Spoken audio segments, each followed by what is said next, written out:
morning, Crossway Church. We are so excited that you decided to join us this morning. Whether you're in the room or at home online, would you please stand and sing with us this morning?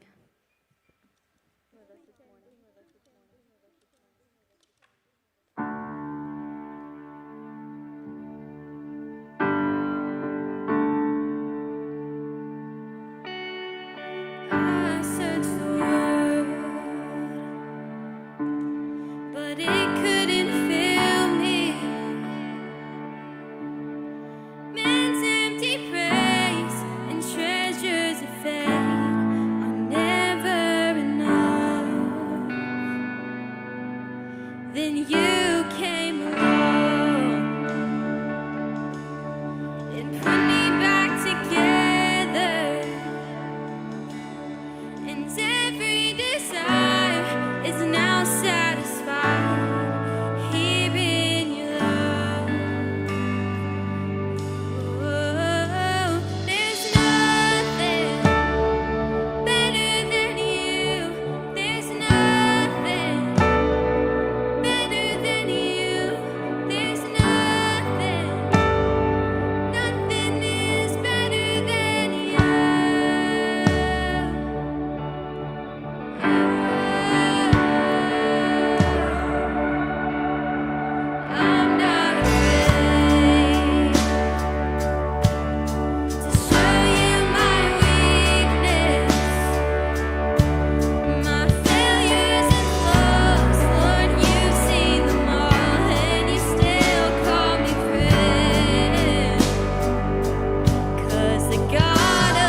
Crossway, you can have a seat.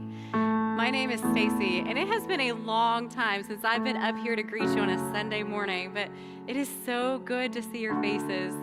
You know, there's a lot of things that this pandemic and the quarantine has shown us, and one of those things is that this place, these walls, is just a building.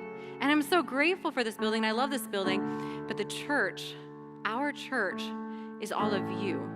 And I am just so blessed to be able to worship and grow and learn and serve with a group of people like you. So thank you so much for your faithfulness. Thank you for being an active part of our church. We are going to continue worship by giving now. And I also know that this time has clearly been a time of financial upheaval, but I am so proud of our church because even during these uncertain times, you have continued to give and you have been so generous. And it's very clear that you do that because you believe in the mission of this church. And that is to help people begin and grow a relationship with Jesus. And because of your giving, we have been able to see that mission accomplished not only here in Vicksburg, not only just here in the United States, but all over the world. So thank you for giving. When you give today, you can go to crossway.news and you can give securely by clicking on the Give tab there, or you can text your amount to 84321. Let's pray. God, thank you for this church. Thank you for these people. Thank you for their hearts to serve and to help people learn more about you and to come to know you. Thank you for their giving, for their generosity, for their service. God, I pray that you will bless this church. I pray that you will bless the gifts that are given today, and may they be used to further your name and your word throughout this community and the world. In Jesus' name I pray, amen.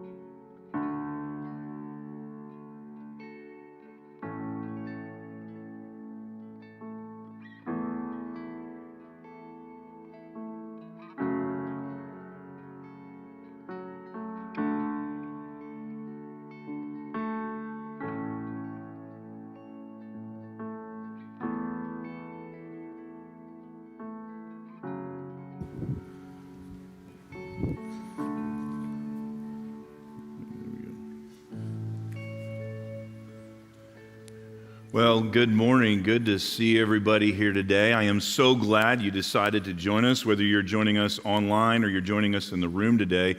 I just can't tell you how pumped I am that you're here. We are in the fourth week of a sermon series that we are doing through it's called Pieces. And really what we're doing in this sermon series is we're taking a look at the Old Testament book of Job. The Old Testament book of Job tells the story of a guy named Job. The book was named after him.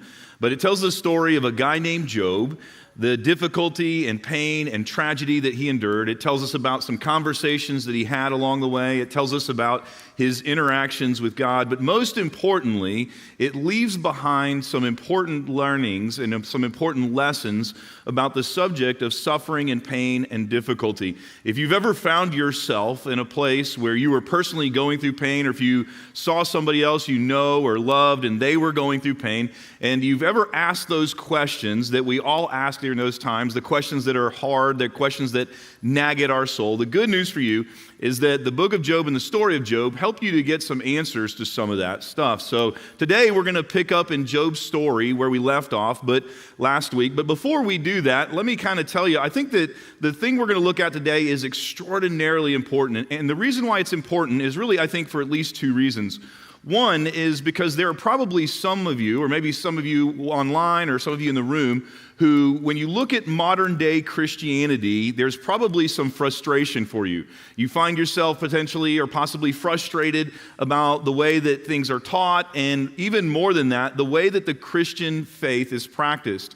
And so if you're one of those people that's a little frustrated with modern day Christianity and how it's fleshed out and how it's practiced, and you kind of are frustrated because you feel like it's trite or shallow or superficial in some sort of way, the good news for you is that what we're going to talk about today, what happens in the story of Job today, will totally validate your concerns.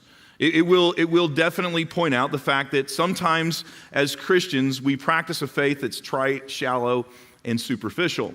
But the other reason why I think what we're going to talk about today is important is because perhaps there are some of you who have found yourself in the middle of a deep struggle. Maybe you're enduring tragedy or pain or difficulty or hardship, and you've reached the end of your rope. I mean, emotionally, you are totally out of gas. You're a person of faith. You love God, but you have this pain that demands attention. It demands to be dealt with, and you're trying to figure out, what do I do with this stuff? How do I deal with and address the pain in my life that threatens to overwhelm me, and at the same time maintain my faith and honor God with my faith? So the good news is Job's story today will help you with an answer to that question. Now, before we jump into the part of Job's story that I want to talk about today, let me give you a brief review in case you don't know Job's story or in case you haven't been here the last few weeks. When we start reading about Job in Job chapter 1, we find out that Job is a really good guy.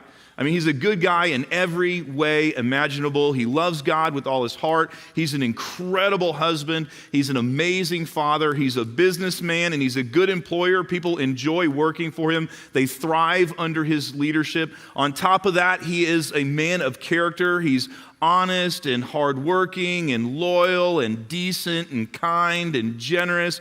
And not only is Job a good guy, Job's actually living a good life too. Job is at the kind of zenith of his life. He has 10 adult children who are having grandbabies for him, and he's enjoying that grandfather life. He has a business that's growing, thriving, expanding. And on top of that, he's extraordinarily wealthy. I mean, he is Richie rich.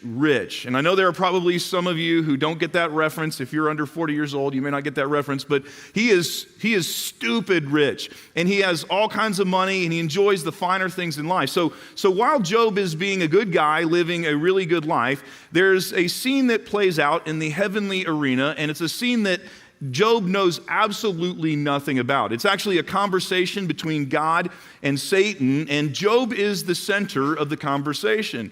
And God kind of brings Job up. He says, look, I know you've been hunting Job. I know that you've been stalking Job. Satan, I know that you set your heart on Job, and you're looking for a way to destroy him and tear him down and cause his faith to crumble. But I want you to know that his faith is real. His faith is genuine. Job loves me with all his heart. His faith isn't shallow or trite or superficial. His faith is made of different stuff.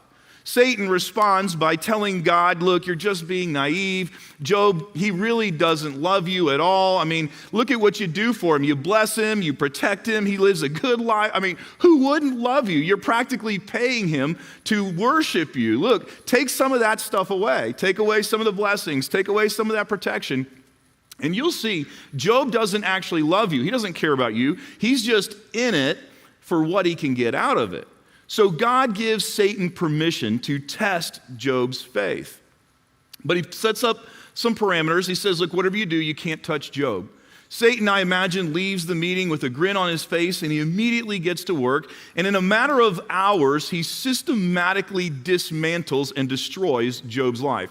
Job's business goes belly up. Job and his family go bankrupt. And on top of that, the worst part of it all is that Job's 10 children were killed. And Job finds himself in a puddle of his own tears with a grief that is deeper than he ever thought was possible. And in the middle of his grief, he decides to do something that's so counterintuitive sounding. He begins to worship God, and he praises God for how God blessed him and for how long God gave him those blessings. And when you get to the end of Job chapter 1, Job is crushed and Job is broken. But his faith in God is strong and it's intact. When we start reading in Job chapter 2, there's another scene that occurs in the heavenly realms that Job, again, knows nothing about. It's another conversation between God and Satan, and again, Job is the center of the topic of conversation. God brings Job up again. He tells Satan, look, I know you've been stalking Job. I know you've tried to destroy him. But again, I told you in the beginning, Job loves me. His faith is not shallow or trite or superficial. It's made of something different than other people's faith is sometimes made of. And in spite of everything that you've done, Job has not abandoned me. Satan again insists that God is being naive. He says, look, the problem here is that we just haven't taken this thing far enough. We haven't made it personal enough. I know Job, there's some sad things that happen to Job, but listen, let me take this thing farther. Let's change the rules of the game a little bit, and you'll see that Job will come to the conclusion that you're not there and that you don't care and that you don't love him and that you're not good and that you're not worthy of his worship and that ultimately he can't trust you. So God gives Satan permission to test Job's faith further. Again, he sets up a parameter. He says, look, whatever you do, you just can't kill Job. Satan leaves with a grin, I'm sure thinking that based on what he was going to do next, that God would finally see that Job's faith is trite, that it's shallow and superficial, that he really doesn't love God. So Satan leaves and he strikes Job with one of the worst sounding physical maladies you could possibly imagine.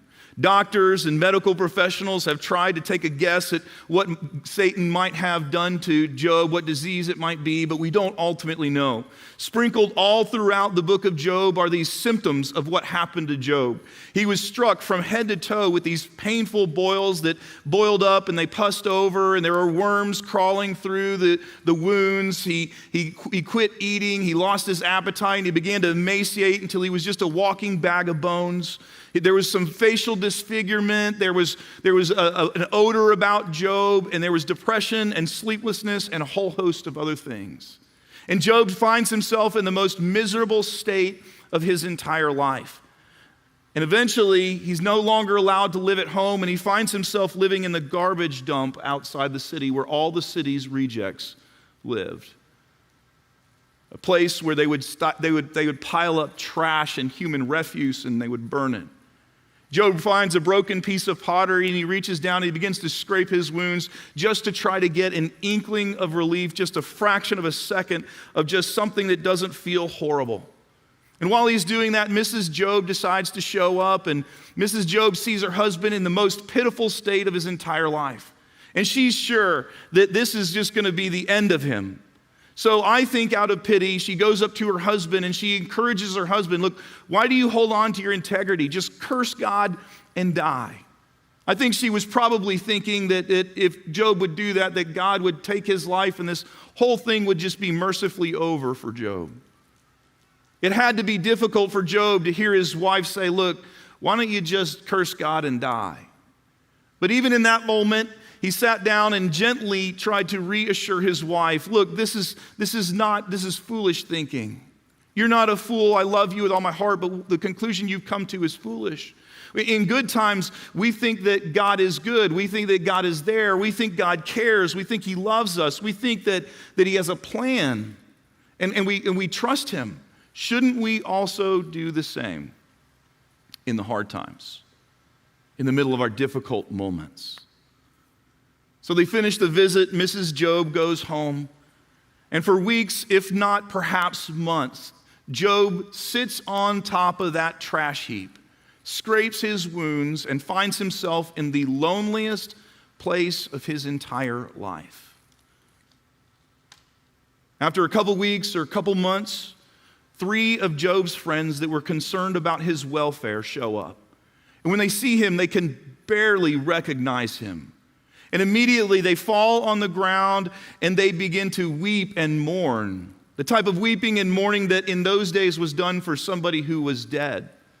They look at their friend and they know he's hanging by a thread here. He could die any moment. And so they just mourn for him as if he's dead. And for 7 days and 7 nights, they don't say a single word. They just sit on the ground and they mourn with their friend.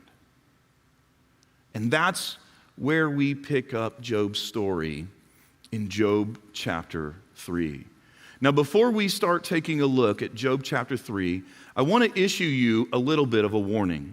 Job chapter 3 is easily the darkest chapter in the entire book of Job. It may actually be one of the darkest chapters in the entire Bible. There's nothing about Job chapter 3 that is easy reading. It's very, very difficult to work through. I've never met a single person who has memorized a verse out of Job chapter 3. Job chapter 3, you'll never find a verse from Job chapter 3 on a Christian t-shirt. You'll never find it on a Christian mug somewhere. And you won't ever walk into a Christian's home where they have verses and crosses and spiritual sayings all over their home. And you'll never see a verse up there from Job chapter 3. Job chapter 3 is dark and it's hard and it's heavy. Because in Job chapter 3, Job begins to talk. He breaks the silence and all the pain and all the hurt and all the frustration and all the anger and all the bitterness and all the crazy thoughts that are banging around in his head begin to come out of his mouth and he says it to God and he says it to friends, and it's raw, it's unfiltered, it's unedited. Some of it sounds borderline heretical, and some of it is just outright offensive. But what Job does in Job chapter 3 is so important for you and me. He models something in this moment that is important for you and I to emulate when we find ourselves in the middle of our pain. Job chapter 3, verse 1 starts this way. After this. And I want to kind of pause here because I think it's important that we don't read by that too quickly.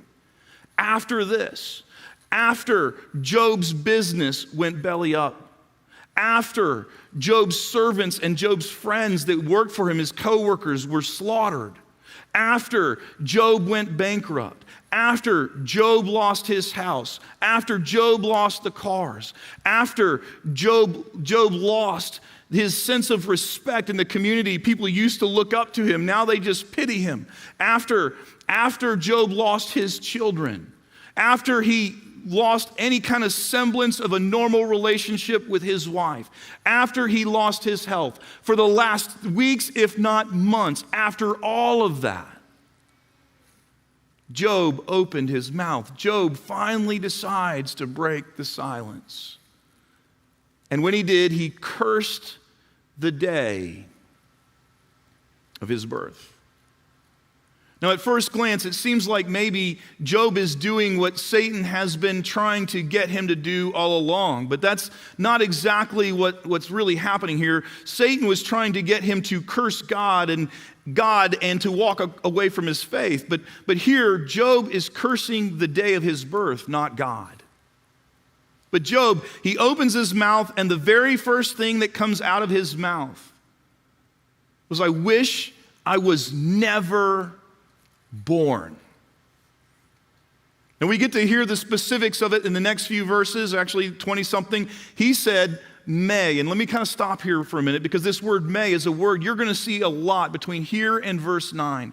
In the Hebrew, in the syntax, it carries the idea of Job wishing for something. So every time that we see it, I want you to know it's like Job is saying, I wish this, or I wish that. I wish this would take place, or I wish that would take place. So he said, I wish the day of my birth would perish. Now, I want you to understand that when Job says everything that we're going to read, there's tone, there's emotion, because it's not filtered and it's not edited. He's intense in these moments. He's angry. You can see it. You can hear it. In the Anchor Bible, this first phrase here actually reads, damn the day that I was born. Perish is probably a better word translated, but damn sort of captures the tone of what Job is doing and how he's doing it here. Damn the day of my birth. I wish it would perish. And the night that said a boy is conceived.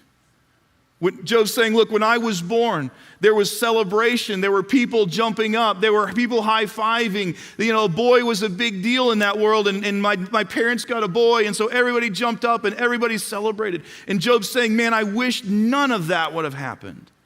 I wish there wouldn't have been those tears of joy and those high fives and those shouts of jubilation. He continues. He says, look, that day, talking about the day of his birth, may it turn to darkness. May God above not care about it. May no light shine on it. Now, Job is doing what every good movie maker does. For those of us who go to movies, we know that when there's going to be a scene that's going to be sad or dangerous or gloomy, it normally happens in darkness. Normally there'll be rain, or maybe it'll be at night or an overcast day. And the reason is because the movie maker, the filmmaker, wants us to understand the heaviness of the moment. And so Job in this moment acts as a really good filmmaker. He wants us to understand. He's setting the scene. He's saying, look, I want you to imagine darkness. A darkness that does nothing but indicate sadness and gloom. He continues. He says, may gloom and utter darkness claim it once more. May a cloud settle over it. May blackness overwhelm it. That night, may thick darkness seize it. Job says, look, when it comes to that day, I don't want any normal darkness. I don't want the darkness to overshadow it like we sometimes have where we go outside at night and it's dark, but we can see stars and we can see the moon, or maybe somewhere down the road we can see a little bit of a light, a street light, or maybe a candle or something. I don't want that kind of darkness to enshroud the day that I was born. I want a darkness that's utter and complete, thick darkness, the type of darkness where it's so thick and it's so dark and there's such an absence of light that it feels overwhelming and you can almost taste it, and it leaves you hopeless. That's the kind of darkness that Job longs for when it comes to the day that he was born. But from here, he takes it another step further. He says, may it, talking about his birthday, may it not be included among the days of the year or entered in any of the months. Job says, you know what? In fact, I wish the day wasn't even on the calendar. Can we just strike it from the calendar like it's just never there? Can we treat it like February 29th on a year where it's not leap year? Can it just be gone for good and nobody even aware that the day even existed? He continues. He says, may that night be barren. In other words, I wish I never would have even been conceived. May no shout of joy be heard in it. That moment where my mom and my dad discovered that they were pregnant and they got excited and they shouted for joy. I wish none of that would have happened. May those who curse days curse that day.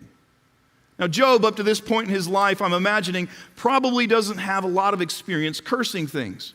And he probably knows it. So he's saying, you know what? I'm not really very good at this cursing thing. I've never really done this before. You know what I would like? I would like people who are good at cursing things to curse the day that I was born. In his day and age, there were actually people that did this professionally. There were prophets that you could hire to curse people and to curse things. And so Job's going, I want one of the pros.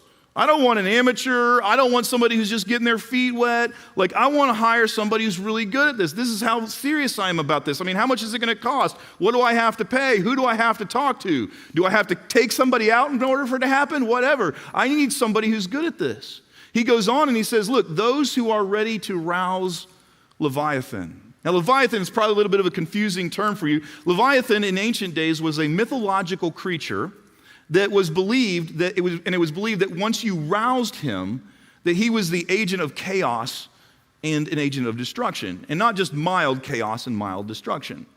So Job, it's important that you understand, he's not saying that he believes in mythology here. What he's saying is look, I want people to curse my day. I want somebody who can curse the day that I was born, and I want the guy that's so good that he can rouse an imaginary creature. That's the guy that I want. Bring me him. Bring me her.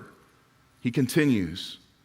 May its morning stars, again, talking about the day he was born, may its morning stars become dark. May it wait for the daylight in vain and not see the first rays of dawn. And then in verse 10 he says, for it did not shut the doors of the womb on me to hide trouble from my eyes. And this is our hero. This is the guy that 2 chapters ago was worshiping God in his deepest moment of grief. This is the guy that 1 chapter ago was correcting his wife, saying, we're going to trust God in the good times and the bad alike. This is the guy that 2 different occasions, God insists to Satan, his faith is made of different stuff. He's not trite. He's not shallow with his faith, and it's not superficial. And as hard as it is to hear what Job says here, what Job's doing in this moment is the different stuff that Job's faith is made of. Now, if you think that it's been rough so far, Job is just getting warmed up. From here, he begins to ask God some questions. And man, he does not pull any punches whatsoever. In verse 11, he asks, why did I not perish at birth and die as I came from the womb? Listen, if I was going to be born, if you were going to allow me to be born, God, and that was the way things had to go, look, why couldn't I be one of those perinatal mortality statistics where the kid died in birth or shortly after? Why in the world, if this is the way that my life was going to turn out, if this is the pain that I was going to have to endure, if this is the new normal that was going to be my life, why did you, if you're going to let me be born, conceived, why didn't you just take me out when I was born? He continues, why? Why were there knees to receive me and breasts that I might be nursed? This first phrase, why were there knees to receive me, might be a little bit confusing. And perhaps you think it has to do with something even, quasi-shady, but that's not actually what Job's referring to here. In ancient days, what would happen is when a child was born, shortly after they were born, the child would be taken and placed on the father's lap. And the father would take the opportunity to really look at their kid for the very first time. And normally, with tears of joy streaming down their cheeks, the father would speak blessings over their kid and just bless them. And it was considered to be a very, very special moment. And then the child would be taken, placed on the mother's knees, and she would play and get everything ready and eventually breastfeed him or her. And Job's saying, look, if I was going to be born, if I was going to have to go be born, why in the world, if all this stuff was going to happen to me, if this is the pain that I was going to be in, if this was going to be my lot in life, the way that things have gone, why in the world would you even allow me to be placed on my father's knees so he could speak blessings over me? It seems ridiculous in light of what's happened to me, God. It doesn't make sense that you would even allow that to even take place. Why would you allow my mother to feed me and coddle me and help take care of me so that I can grow healthy and strong if this is the way it was going to turn out? God, I don't understand, Job's saying. He continues, for now, if I wouldn't have, none of that would have happened, for now I would be lying down in peace. I'd have peace that I don't have. I would be asleep and at rest, something that eludes me. And he goes on, look, here's who I'd be at peace and rest with kings and rulers of the earth who built for themselves places now lying in ruins. Verse 15, with princes who had gold, who filled their houses with silver. Job's, why? I have no peace, I have no rest. And if I were in the place of the dead, at least I'd have that. He continues, or why was I not hidden away in the ground like a stillborn child, like an infant who never saw the light of day? And he goes on to explain, he says, look, there, talking about the place of the dead, the wicked cease from turmoil, and there the weary are at rest. Verse 18, captives are also enjoy their ease. They are no longer hear the slave drivers shout. The small and the great are there, and the slaves are freed from their owners. He says, look, here's the conclusion I've come to about the place of the dead. People who are dead, doesn't matter what kind of people they were, powerful, weak, oppressors, oppressed. At least, no matter who they are, they experience rest.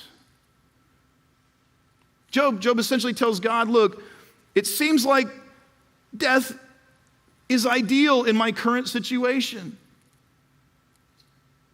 Because that's the only place where Job believes that he will be freed from his slavery to pain.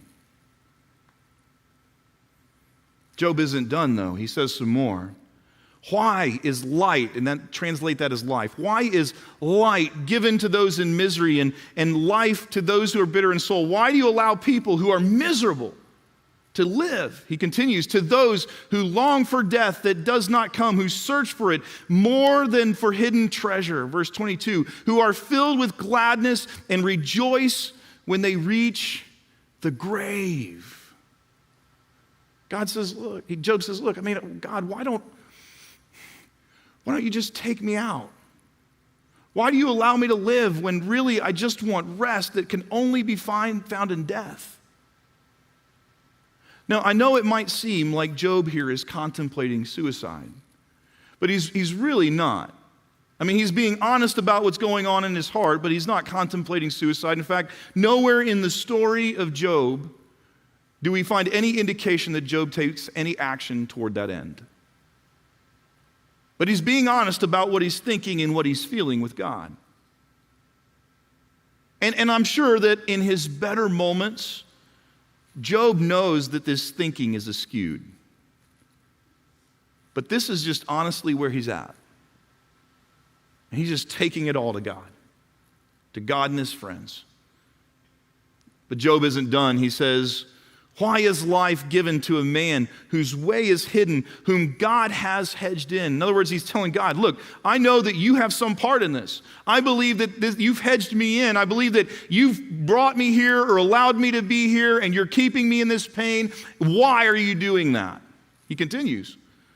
For sighing has become my daily food. My groans pour out like water. Job says, look, I'm no longer hungry. I'm no longer thirsty.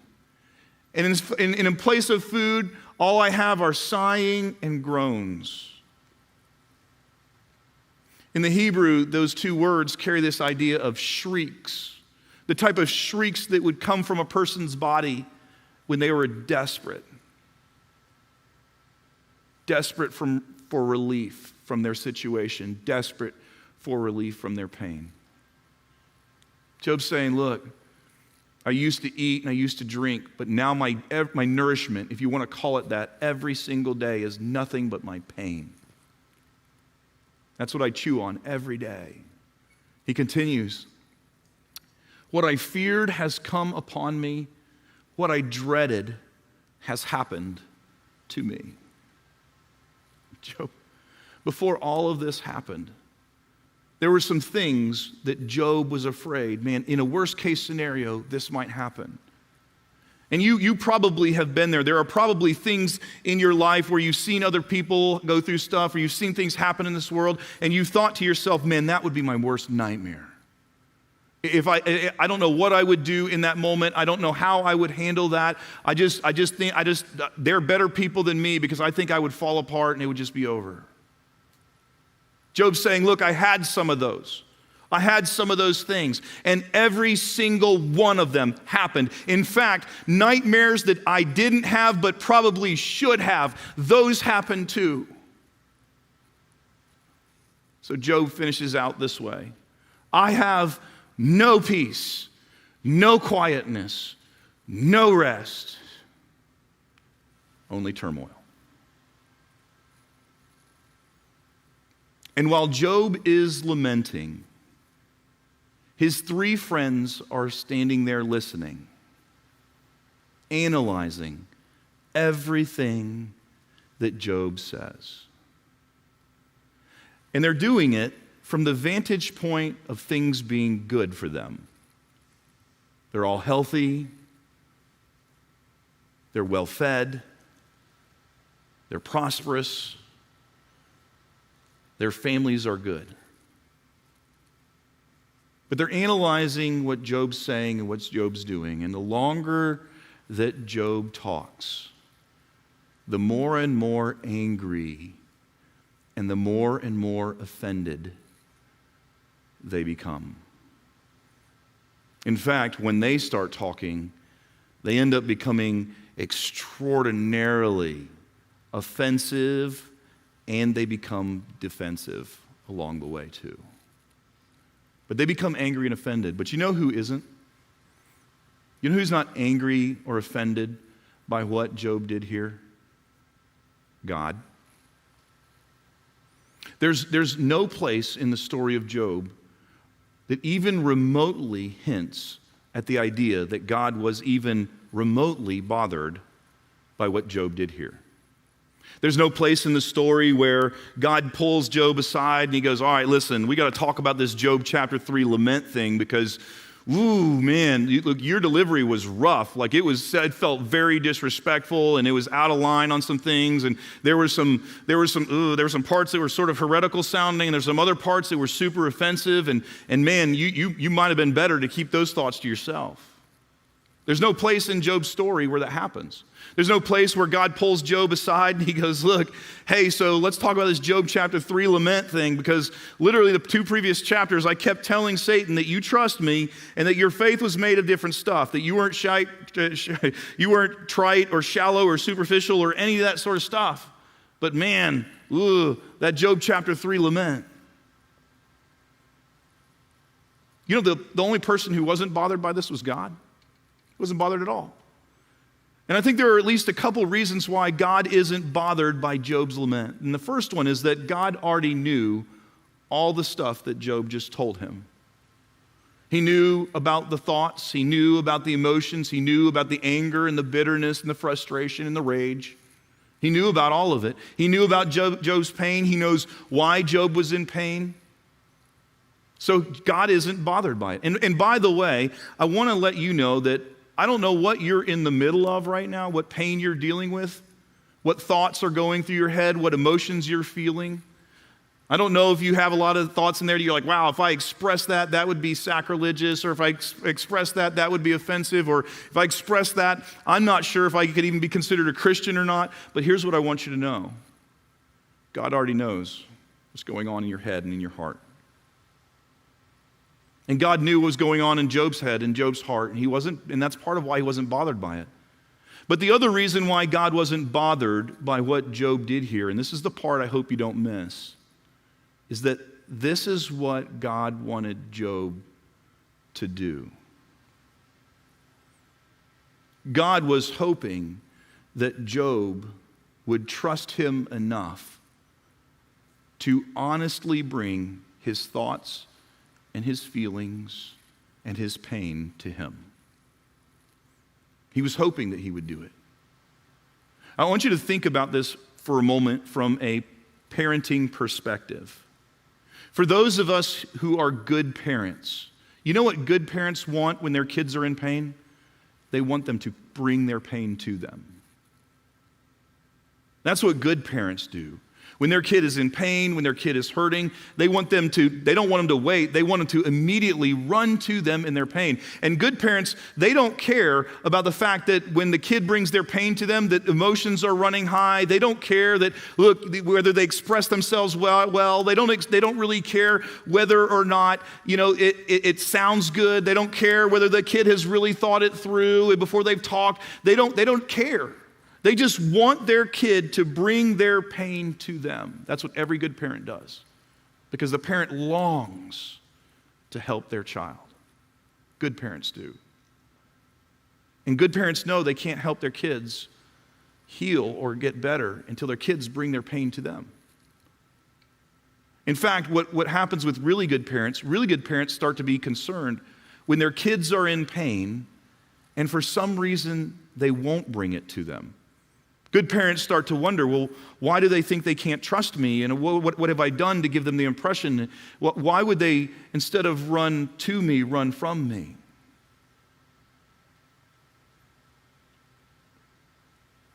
And your loving Heavenly Father works the same.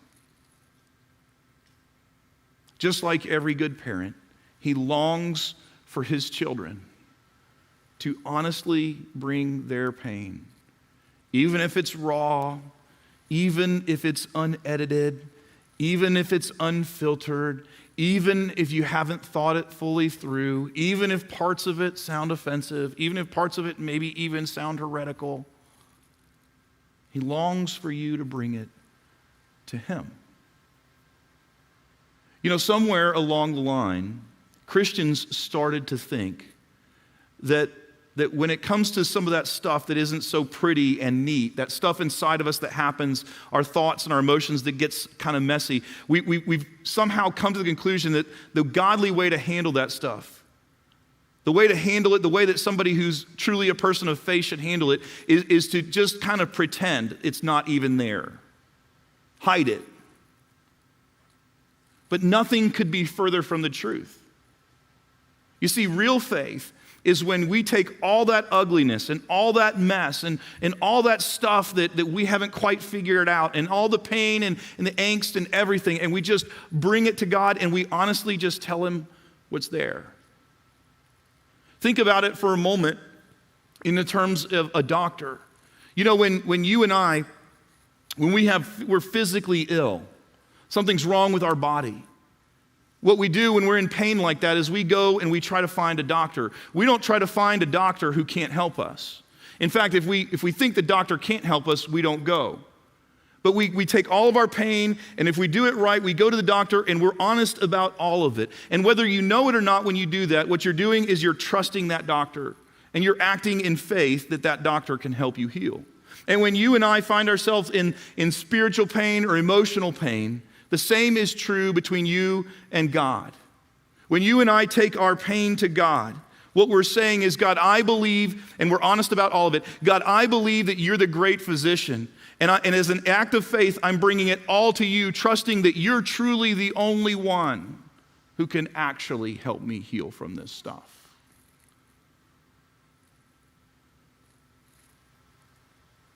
You see, the thing that made Job's faith so powerful and so special was what he did in this chapter. And you know, when you and I have the same decision to make that Job had to make, and we rarely understand what hangs in the balance of whether we do this or not. I mean, you can continue being trite and superficial and shallow in your relationship with God and pretend like that stuff isn't there. But when you do that, the thing that you're sacrificing, whether you know it or not, is the healing that you long for. Because just like a doctor, our great physician, our Heavenly Father, cannot help heal our pain until we honestly bring it to Him. And we just tell Him, look, here's what's there.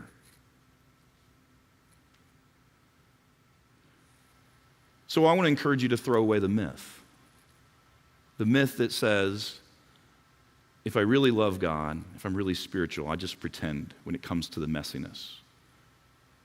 And instead of doing that, just run to God with it. And as you do, I believe that God will give you the healing, or He'll begin the healing process in your heart, in your life. The healing that you're searching for anyway. Next week, we're going to pick up again with the story of Job. And we're going to talk about something extraordinarily important next week that you absolutely don't want to miss. So come back next week and we'll continue the story of Job. Would you pray with me? Father, thank you for the invitation that we have from you to quit pretending and hiding, but instead run to you with our pain and all the stuff that goes along with it. Lord, I'm grateful for Job's story. I can't say that I'm happy about what happened to him, but I'm grateful for the lessons that he leaves behind. And that in this moment, he does something that, as we look throughout the rest of the scriptures, all men and women of faith who have truly walked with you in a deep way have done at some point in their life. And so, God, I pray that you'd help us to walk with you honestly.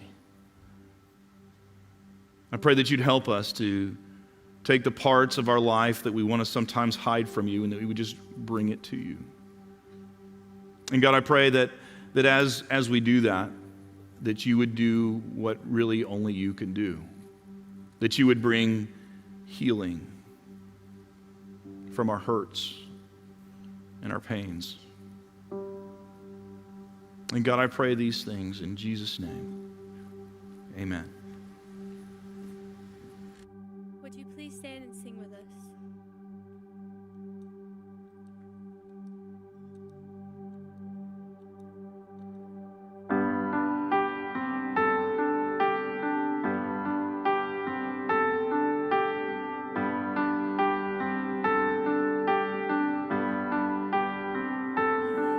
The chasm that lay between us, how high the mountain I could not climb. In desperation, I turned to heaven and spoke your name into the night.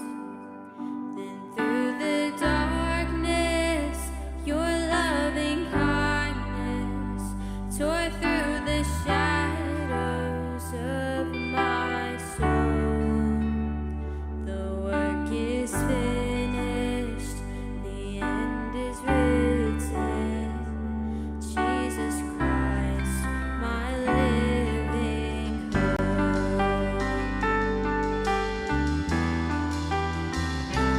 Could imagine so great a mercy. What heart could fathom such boundless grace? The God of ages stepped down from glory to wear my sin and bear my shame. The cross has spoken, I am forgiven. The King of Kings calls me his own. Beautiful Savior, I'm yours forever. Jesus Christ, my living hope. Hallelujah, praise the one who set me free. Hallelujah, death has lost its grip on me. You have broken every chain. There's salvation in your name, Jesus Christ, my living hope.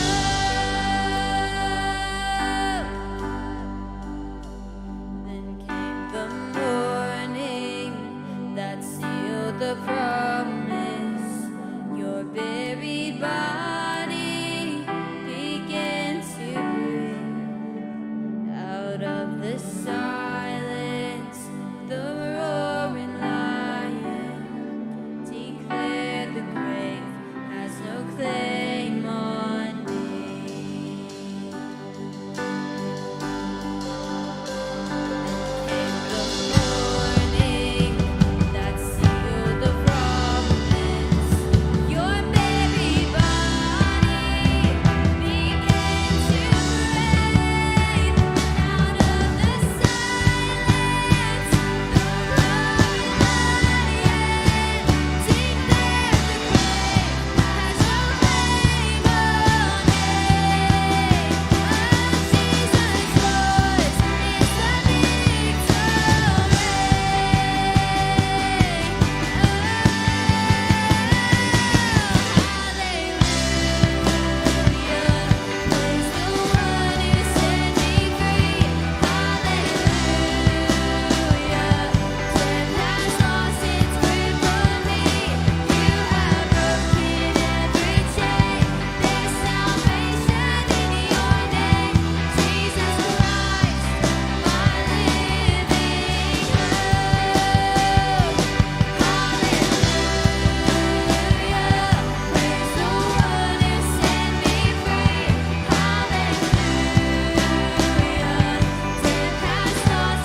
thank you so much for joining us today.